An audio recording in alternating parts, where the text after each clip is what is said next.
ఏం ఫోనో ఏమో డబ్బా ఫోను. నేను తీన్మార్ వార్తలు చదువుతున్నా, అయినా కూడా ఇంకా గీ డబ్బా ఫోనే వాడుతున్నా. నాకంటే ఎక్కువ ఎవ్వరు డబ్బా ఫోన్ని వాడలేరనుకుంటా. ఏ ఊకో సావిత్రి, ఒక 10,000 నీ కావనుకో నాకు ఫోన్ వస్తుంది నీకు అని మా దోస్తులు చెప్తున్నారు. కానీ ఏడనులా ఇల్లు కిరాయి వంట సామాను మా అవన్నీ మేపుతందుకే మొత్తం జీతం పైసలు అయిపోతాయి. పోనీ ఓ బండాన కొనుక్కుందామని లోన్ కానీ బ్యాంకుకి పోతే అబ్బా సావిత్రి ప్లీజ్ ప్లీజ్ ఒక్క సెల్ఫీ ఫోటో అని దిగుతారు. కానీ సారీ మేడం, జర్నలిస్ట్కి మేము లోన్లు ఇయ్యం అని ముఖం మిన్నే చెప్తారు. అదే గా రాష్ట్రంలో చూడుండ్రి, పిప్పర్మెంట్ల లెక్క ఏది కావాలంటే అది ఎట్లా వంచి పెడుతుండ్రో.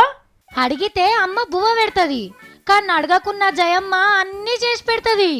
తినేదందుకు బియ్యం, వండుకునేదందుకు పప్పు, సప్ప ఉంటే ఉప్పు, సుస్తైతే గోళీలు, తాగినందుకు నీళ్లు, ఇల్లు కడితే సిమెంటు, బడికోతందుకు పలకలు, ఆడుకునేందుకు బ్యాట్లు ఇచ్చింది.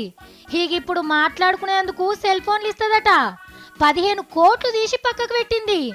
అంటే అందరికి కాదు, బిడ్డలకే. కొడుకులకు మళ్ళా తపకిస్తుండొచ్చు. ఫస్ట్ 20,000 స్మార్ట్ ఫోన్లలో సిమ్ములేసి రెడీగా పెట్టిందట. అమ్మలక్కలు ఆధార్ కార్డులు జిరాక్స్లు ఇచ్చి తెచ్చుకునుడే ఆల్చమట. Facebook, WhatsApp, candy crush, temple run ఇవన్నీ గేమ్లుంటాయి. ఎట్లనైనా అమ్మకు ఒక్క మెసేజ్ పెడితే చాలు నెలకింత బ్యాలెన్స్ కూడా వేపిస్తుండొచ్చు. ఇంట్లో పెన్మిటి కొనియకున్నా కట్నం కింద పెద్దమ్మ కొనిస్తుందన్నట్టు. ఇప్పుడు ఫోన్లు తీసుకొని మురిసినట్టు కాదు, ఏలచ్చన్లప్పుడు దినానికి 100 మెసేజ్లు 50 ఫోన్లను భరించాల్సి ఉంటది. మరి ఇక ఈ ముచ్చటిట్లున్నదా. ఇక అమ్మ లగ్గాల పథకం గిది. ఒక్క పారే 100 మందికి పుస్తే మట్టలు పంపి పెళ్లిళ్ళు చేపిస్తుంది. బాషింగాలు, దండలు, ఆఖరికి పుస్తెల మీద కూడా అమ్మ బొమ్మలే అచ్చుపోసిండ్రు.